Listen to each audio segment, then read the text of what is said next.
Hello and welcome to another audio from Quick Action. And we're going to be talking a little bit about the recent matches that took place yesterday and also previewing the second match of the respective series as well. So yesterday on the 27th of November, it was England v South Africa, first T20, and it was India v Australia, first ODI. Both very interesting matches in the end, and we've got Jermaine here to discuss it with.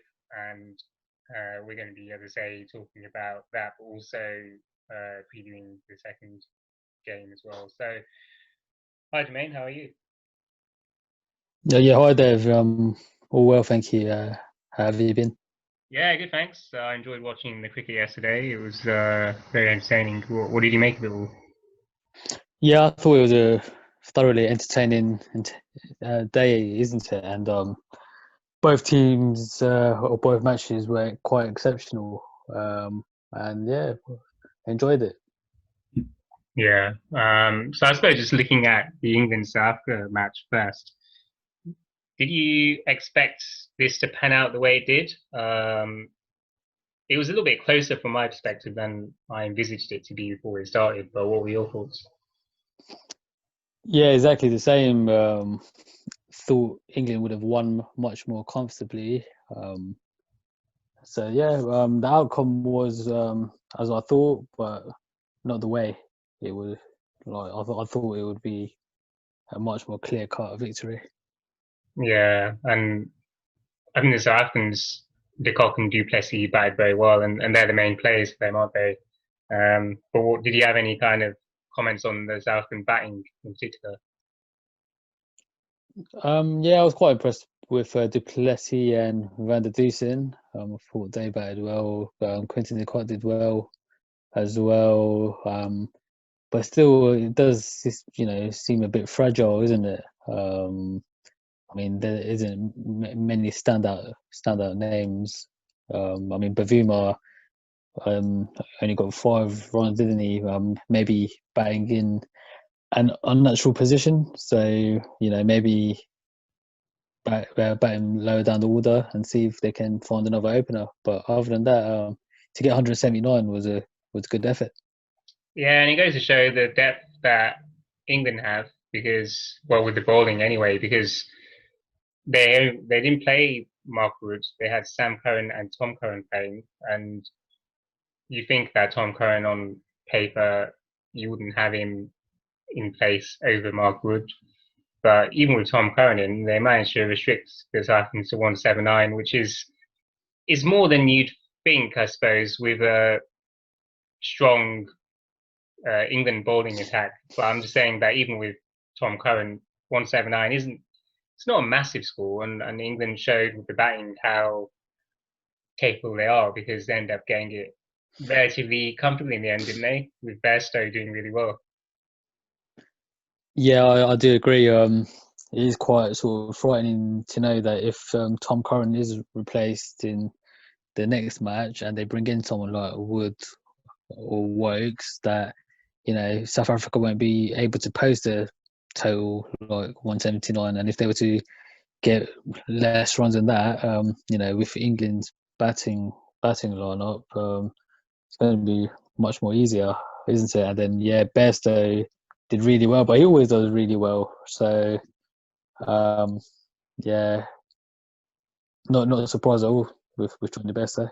Yeah, and it shows with England's depth there because 3 quick wickets, they were still able to get the runs quite easily, and it's worrying for South Africa to be able to, uh, to lose like that. They seem to do better than we envisaged, but still not good enough against this England team, and I don't see that changing in the next match. Do you? No, not at all. The only thing that may change is Robaldo actually getting some wickets and causing more of a threat, isn't it? So that's the only thing I think is going for South Africa at the moment. Yeah, and I was quite happy with Linde. I thought the debut bowler. He did take 2 wickets. He went for 20 runs, so it's not bad. Economy rate of 5, and I think even when you have someone like Shanzi in the team, I think it's good to see good spinners coming in because I don't think Shanzi's a number one spinner for South Africa. I don't see why they would consistently have him in unless they're forced to. I don't see why he's a better spinner than say someone like Maharaj or maybe some of the other. I'm sure there's other regional spinners out there that are pretty good as well. But I think Linde, he's a good find from the based on this performance, he seems like a good find. So hopefully, South Africa's sake, he continues and possibly he takes that role as preference sole spinner in the South Africa team. Because there's not really much more, as you say. Rabada didn't go for maybe loads of runs. He did go for an economy of 8, which isn't exactly low, but yeah, maybe he can get wickets in the next game, and that'd be good for them as well. But yeah, I suppose my kind of reaction from this is England didn't do that well, and they really struggled with the batting early on. And if they were to win from these situations, then can you imagine when England actually have a good day? They're going to absolutely smash it, aren't they?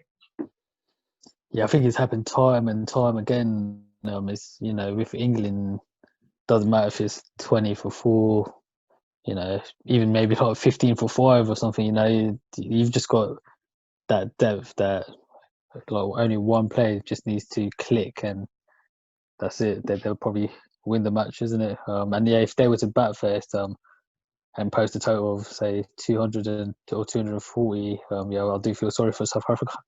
Yeah, exactly. Well, that shows that our views are quite similar there, and we think that England are going to easily win that series. So, moving on to Australia India, what did you think of this match? Yeah, this was a very enjoyable match to see. A lot of runs, nearly 700 runs in the match, isn't it? And yeah, I was very impressed with Australia's top order. I thought they performed exceptionally well. And I mean, yeah, worthy winners, weren't they? Yeah, exactly. Well, did you think Australia would win this match before it started? I mean, them being at home, I thought that might have just been the only advantage. And yeah, I thought India might have put a better squad out than they did. But yeah, I mean, looking at Australia's 11, that is quite fearsome, isn't it? I mean, with that lineup, I don't think many teams can sort of beat them or compete with them at all. Yeah, and when I saw India's team, I didn't think they would win because they just seem to lack batting and they can't rely on the top 5 batsmen to score runs all the time, especially against a team like Australia. And if you're playing a weak team, fair enough, but not when you're playing probably the best ODI team or at least one of the top 2 ODI teams. So yeah, they've got it wrong there. And even Michael Wall mentioned in an article that India's prospects of next World Cup are going to be quite slim if they have batting depth like this and a team like this, because clearly they need a lot more batting strength and a bit more balance. Because there's a lot of tailenders there, isn't there? Yeah, the batting lineup is sort of all over the place. Don't know why Rahul came in when he did. Shreyas Iyer, I'm not really convinced at the moment. Obviously, he's got time on his side, but maybe could have maybe picked another player. Yeah, very very flimsy, really. I mean, Hardik Pandya getting 90 saved them from all sorts of embarrassment, isn't it? And I can see a few names being dropped from their lineup. Yeah, I mean, to be fair, I quite like Rahul at 5, and I think the top 5, the players are quite good, as in they're strong players, and Pandya is a good player to have in at 6. But if you just look at number 8, 9, 10, 11, that's Shami, Chahal, Saini, and Bumrah. And if you compare that to Australia's 8, 9, 10, 11, that's Cummins, Stark, Zampa, and Hazelwood. Cummins and Stark are actually quite good batsmen, and that shows that India's equivalent of those two is Shami and Chahal. It just shows that depth is completely all over the place there. And I'm not surprised India lost, and I'd be surprised if India win this series. I think Australia will probably win it. Maybe 2-1, but I wouldn't be surprised if it's a whitewash as well. But yeah, so that's my thoughts for the next India Australia match. Have you got any other comments on that? No, I can't see it any other way either. I think Australia will wrap it up tomorrow, and as you say, it will probably end up as a 3-0 whitewash. Exactly. Yeah. Well, we'll find out soon because not long now. We've only got tomorrow when the match unfolds. So yeah, let's see how it goes, and I'm sure we'll be uploading another discussion audio following on from the match. So for you guys listening to this, thanks, and do stay tuned because we will be coming back with more. And have you got any final or other comments that you want to make? No, that's all, and thank you all for listening. Yeah, thanks all. Much appreciated. Cheers.